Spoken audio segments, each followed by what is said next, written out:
Yo, Yamamo, Aquabastranco, so about POG Media. So, Mr. Safi and Waba, a Casafidi, so I obey, subscribe, like a Jumadi, Nasha Jumadi, and Nema Afafro, and so Ensa in Kabi. Kindly click on the notification bell to send away the any news we have to platforms, so I also walk the EOCO and the air. Young Ryan, some Lumian fans, some Dodona, and your Embro, and yet list of advocacy for a year freedom no or more a year penny pabako and ordin some ababa to jana in some bay and order ababa to jar or then send be ababa to jar a doctor a Bawumia a wife for home now he was speaking about a Dr. Mamudu a Bawumia can come and the presidential ambition no wasem and we know but allegedly and quoting the honor kind sabi or say Dr. Mamudu Bawumia and then the wife they are not clean a state capture be cried they are koso or mafa na just say we answer when him say EOCO will be a radar on it which if say be a fine say and answer they find out could be true there na say Dr. Mamudu Bawumia or Samira Bawumia all this cases are he is what's alleged, so it is yet to be what investigated and also not ya pay a home premise brim to a council be brilliant court near Kokoti. Mahmoud Bawumia for you tregu a list of young chats away. A year and there now on also go pay more asalam na salam down no more.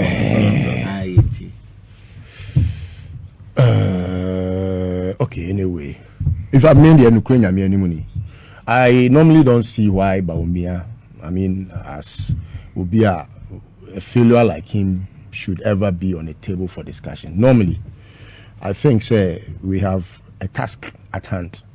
Which task is because the Bawumia Akuffo regime or the Akuffo Bawumia regime woefully failed to attend to the core needs and plights of the ordinary Ghanaian.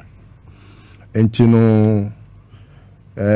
what they are Adiama met discuss is because maybe we want to discuss the failures, then we know that it's a no-go area for this government. Until Perifo baby say you do a man François near Kaya.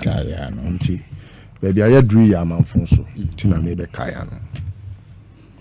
I normally don't take my time to listen to very unserious persons and personalities like Bawumia. There are a shame before power we are seeing Kessia power will be a now Junior say Bolivian Sachen Obi. Wabra ya man opportunity so on a son. No soon now Sumiano a whole records. He said something just that he couldn't be deep with the explanation. And he thinks or you're wiser than you feel the pinch when he was vice president. What I say? If we are saying you the Jawa near the Aswao.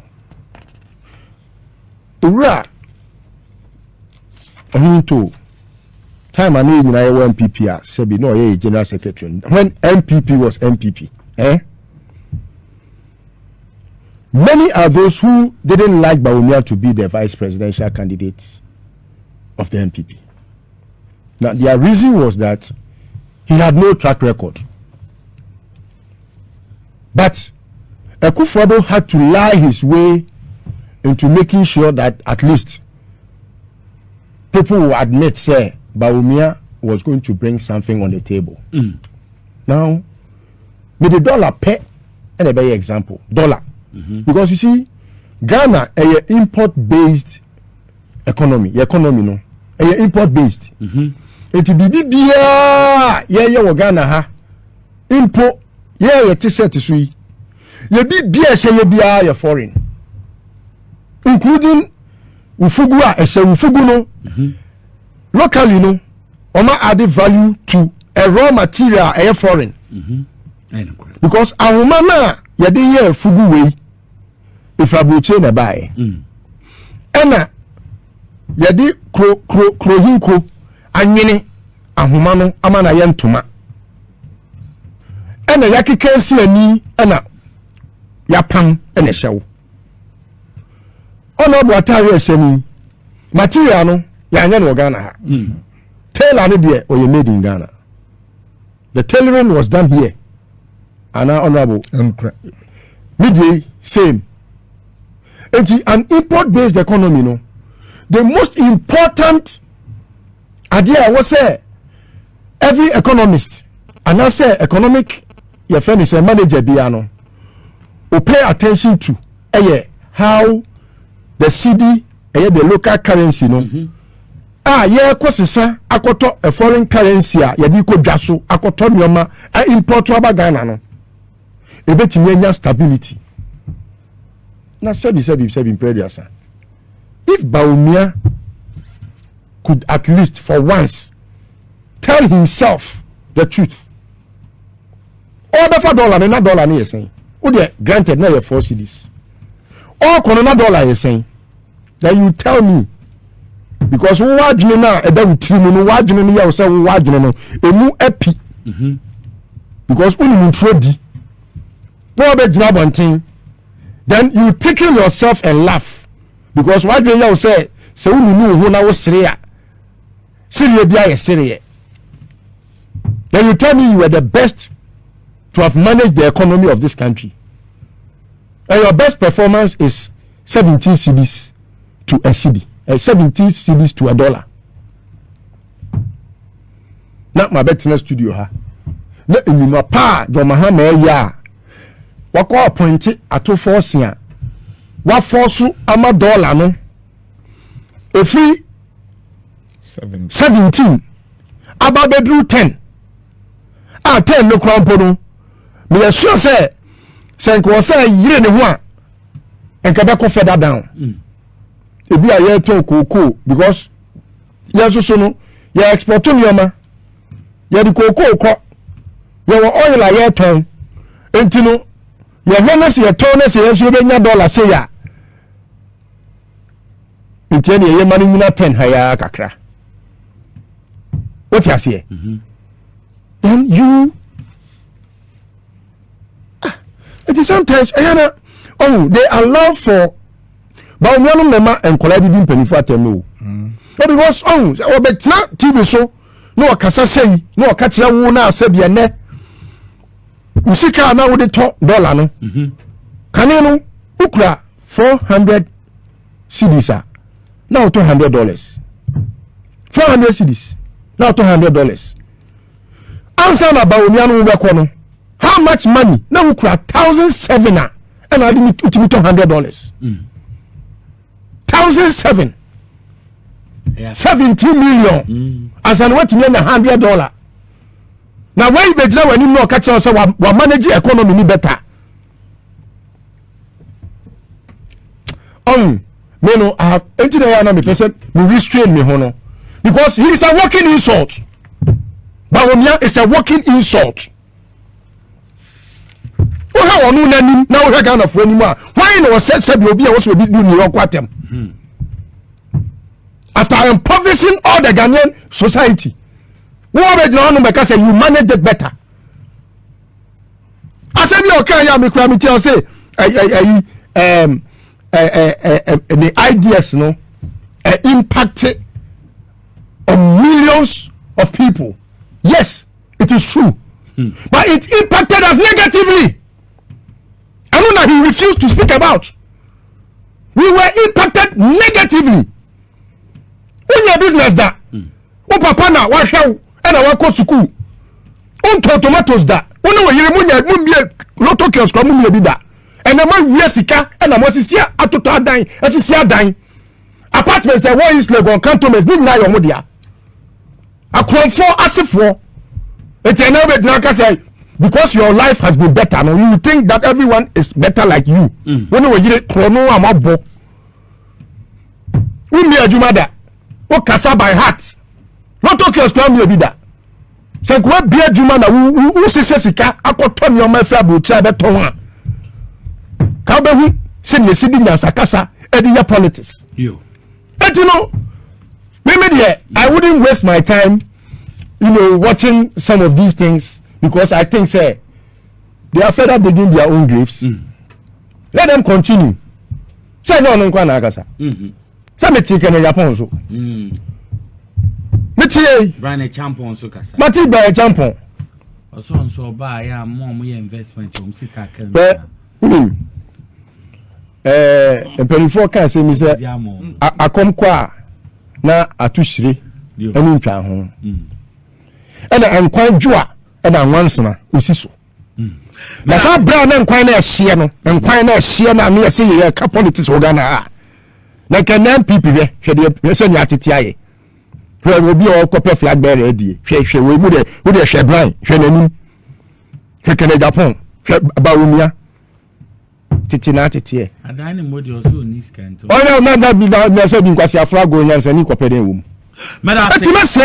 say dia mudi aye Ghana phone ye wait me fi yo those times no na internet in me na phone in me and I bet na TV so no akase because things are easily lost on us. We could easily forget and then kolana omo aba no Gen Z for no at the click of a button obetimi hu history why no obetimi dey do work hu papa we man kasa they should continue. Yo. Honorable, a better government is in. Dr. Mahmoud. That is more important. I mean, and some are say the new patriotic party and in there.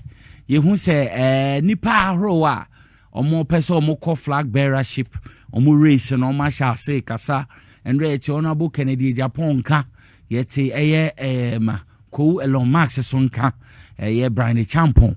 Yete no so nka oso ne de oba metibia no ka bi akeke mu amudiska kwato o mu ye investment amusika ekodim na ode bebremu na Elon Musk aba ne nche na wudi makutin wo ya Greek minister na wentumi entu na Addo fo mu amfeska na amfa amomo ka tinkofu wu ni ade no na afi wo be gina platforms so ode be momo na ndo wo ya ye nipa bone akwese Dr. Mahmoud Bawumia o se na meka asem ni na me ba de na me be kan ho nti MPP fo ndie de bia no omo ana eye omo ho na ende so nipa bi kopie mu Dr. Alhaji Mahmoud Bawumia, former vice president or former flag bearer edima the new patriotic party in the ofale any nomination for more NPP headquarters na or addresses sympathizers of the party no say mebrina no kan kache delegate ne say ono Dr. Alhaji Mahmoud Bawumia no ohia so me retain no fi say ono no ade a oyobia oye candidate waboa no ho yie papa na oye ya targeting competitors so target ono Dr. Mahmoud Bawumia na ono no de obetumi abo adwuma na ban ba obeya accountability obeya account for ene meka ho was answering na Dr. Mahmoud Bawumia ndo kujina omo party headquarters asalam down kasa answering na info hin bi a me ho a medwe no a menti asene se na chitafu yo mukopie mi obi se ayezu eyeza omuka se dia na woka no se eshi rado me yankware Alhaji Mahmoud Bawumia doctor ende or the nomination form okofale no na or addresses sympathizers of the party no nensam of the tuja wada your friend saying asalam down omo party headquarters for yentiemra various candidates contesting the flag bearership ask, won't Ghana and the MPP be better off if instead of focusing your guns on Bawumia, you focus on holding the government accountable to show that you can lead the MPP in holding the NDC accountable? Won't Ghana and the MPP be better off if instead of focusing on attacking each other, we focus on selling a vision for the party and the country? Our true opponent is not within. Our true opponent is out there. We need unity to win. I promise you that just as you have known me to be, I would not do anything to bring division or conflict within the party. if there would be anyone to create problems in the MPP, it would not be Bawumia. My vision is to expand the Ghanaian economy through rich ideas that provide incentives and measures such as a flat tax system for individuals, corporations, and for import taxes. I have also had the distinct privilege of serving as Vice President and supporting the President and the government in our last administration with ideas that have significantly impacted the lives of millions of our people. This is what the streets refer to as being rich in ideas. The initiatives I advocated for in our time today are making impact in people's lives. The rich, innovative, and practical ideas that I successfully championed and saw to implementation include the Bank of Ghana's Gold Purchase Program, the first in Africa, the Gold for Oil Program, the first in Africa, the accelerated issuance of the Ghana card, mobile money interoperability, the first in Africa, the Ghana Digital Property Address System, the first in Africa, Agenda 111, one constituency, one ambulance, the Zipline drone delivery service, the largest in the world, the universal QR code payment system, the No, which is the first in Africa, the No Guarantor student loans, Ghana.gov, the Citizens app, NHIS registration and renewal on your mobile phone, the Rental Assistance Scheme, the Zongo Development Fund, individualized credit scoring, paperless ports, electric buses, e-gates at Kotoka International Airport, and the digitalization of medical records across all district, regional, and teaching hospitals in Ghana, amongst others. The implementation of these practical policy initiatives has resulted in many people saying that I have been the most effective vice president in Ghana's history.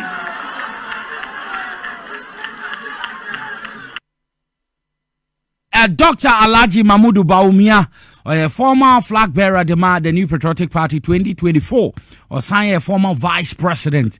Ononani din sem no de two jano katre. MPP supporters are Omudine Chiko T in Semno, or catch say gold for oil, yekai. One district, one damia, no so ye hushi, or say a one constituency, one ambulance.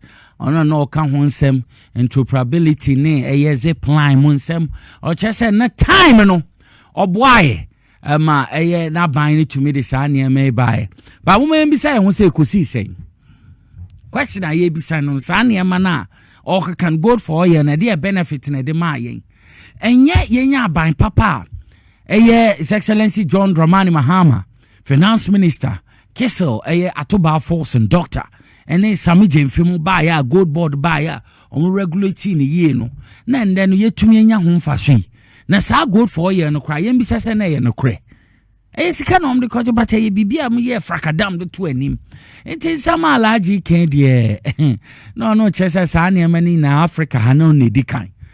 Allergy, ya na, still no minim sanche be crana, 38% tea. Allergy to me as San Adriana say, wa repent. But also large would say some no cana. I could resem wumpa. Atroc na still no large. Ne crack ne no crack can kakra. Yedim say we are simo ye can't be a ditro campa. But in him say be our cotton if you are drinking some train and ma. Minya 3080. And Dr. Alhaji Mahmoud Bawumia and be your best. But still no. Doctor Jam platform so I saw on Sana drink. Or because we ditro. Fi say opeso nya flag bearer no sandi na mayoku enim internet some kan yes our policies ne nneɛma mo implement yo so odi makotini na yembisa se eku yo family no ene de bro message subscribe like adwumadi and share Nama for friends and can be kindly click on the notification bell so send a be any news be at a platform no so also work no the EOCO and the but in some no do na honum and some no so do na no de ababeto abontia to say or more twaso and the allegations and as a list where twaso and the more allegations I there to join court ni konkuti ti sen e wo ho existe na ye adwuma te say mo kana na the question no and he said, Niama de Deano Becanche and the Adadana, because Aban Papa Bawoshe, and you more dia to a ya. Nature say, oh, to me, ya be bianca. Ain't he, and Niama previous say no Kayana. Madame Mahama, you need message into no one who so. Now, no, so some message in Mboying. Omu dear, throw the Adad Diadi, Sika, Manisika, dear. Which is MPP ni message.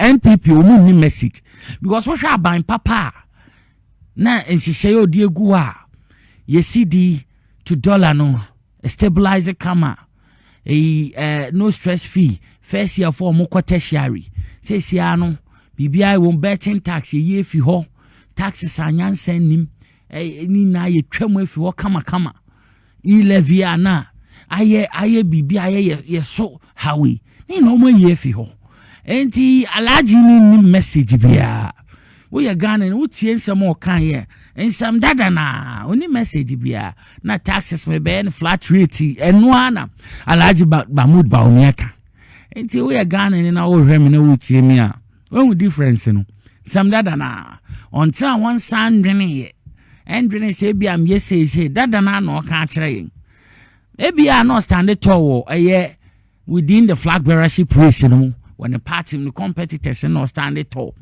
if you are party no begina tum but my Ghana there ye hu aban pepe you see NDC twaso JM ko mo bebe bia ye betoa no so what I say NDC wo men no enti aban papa ba na obetoa so enti message dada na Ghana ni bia nda na so on twa na nda na chi mo Salaji Bawumia beja kasa minam jams ye we na wentumi ankasa ba say a sa flat rate nsem kan oguso kan the message nti mo ma yemfa ye ho adwen na ye hu se MPP ni bibi papa bia asabiwa omo de be mai de eteno no na Rich Hospital nsem ba ya assault ba ya mebe de just nurse bi o so mensa mensem ebu sabi o mensa ye we mete ya o ye hwe na o ma de bandage aboni tri ne nsa asemi ye hu sansemi abana committee no so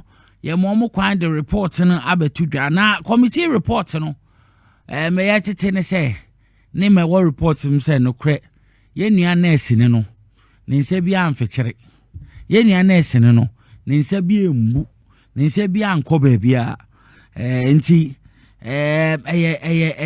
nsem bi omoka enti Sarah dankwa ono na senior nurse na osanso ye public relations officer okasama Ghana and I say Greater Accra nurses ne midwives in kabum ku no ono okasama omo all the details ni na abetwa efa no nurse no complaining say abrantie bi ono hu se Ghana ha bibi nkoyi na waba no de na camera say twa na wa me hu se no kre ahaniama bi koso enkoyi ye friend Raf and nsem ba bebre no wakani na muma yankwe na yankwhwe wo hwe TV no so dia sanse mi ba Raf call ho na ha na wo hwe okọ ho mesi ya nyame adom kwesi broni na dwem do na ofa anyansa otumi dwene se yemfa CCTV mbra omukọhwe review no mu se enye bibi sa na siye nsa akatesia ba ya oye nurse ni odafi chese ni nsem ebu ade ha adwene ye papa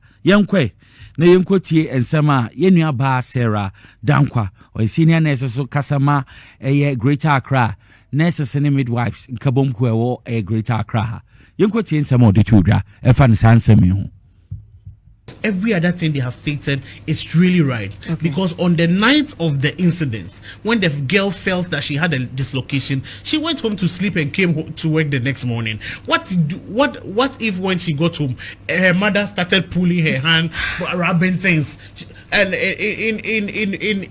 in crime reports, they have spot the whole incident. So by the grace of God, dislocation. You need to say it's fracture. Dislocation is that it has moved from the socket. The joint. Yeah. What if he went to? He's also a gun girl. You know the guns have no things on the floor. So what if he went to his knee mename and they pull it and then it's now back to the socket? So there's Madam evidence has been evidence. Madam Dankwa. If she says that, if the next day, if the doctor who saw said there was no dislocation, it would be because the lady did not stay in the hospital 24 hours, barricaded by BNI, so she could have tampered with evidence. But eto se bia mutumi ya bibi na ya fara ma ye nurses no. Ade a Madam Sarah Dankwa eken. Ha adwen o. Say nurse ni ko fie no. Regina se won ko fie no. E bia na na maame boa na twesi. Baby a nebu no so anachia no so kakra. Yenim so ye nurse, unua ba no so ye nurse. But kwan a yesese ka sei. On se na nka se akohwisem atro no odinti na no fomfom saa. Ama obia ka se madami. Asemo ka na insisi so. Se eye no krede enti ebi okoe na maame bi chimisi so boa no twema no. Na esi so. Emma nurses kura to se bia na gidi aye wo mumun aye bibie wo ho ha dwene asem okin oh aye serious papa mun say nyi biom na Ghana funtie wa dwan kwaso Madam Nurse na kohwisem na oka mun say ansiso biom mesro. They have stated it's really right. Because on the night of the incidents, when the girl felt that she had a dislocation, she went home to sleep and came to work the next morning. What if when she got home, her mother started pulling her hand, rubbing things, and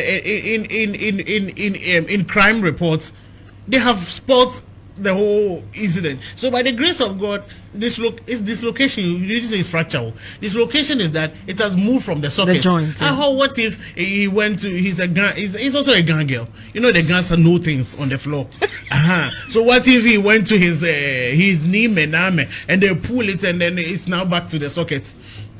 So there's Madam evidence has been evidence. Madam Dankwa. If she says that, if the next day, if the doctor who saw said there was no dislocation, it would be because the lady did not stay in the hospital 24 hours, barricaded by BNI, so she could have tampered with evidence. The other question you picture honey didn't somebody be see at the moment so be subscribe like it and share them for friends and can be kindly click on the notification bell on so send be the news be at a platform no so also work no the EOCO and the air but in some of the you will be in some no do na day or honum it's a message on the POG Media be details so they not wash it you media no and the my show be biara ya the media na sia Akroma.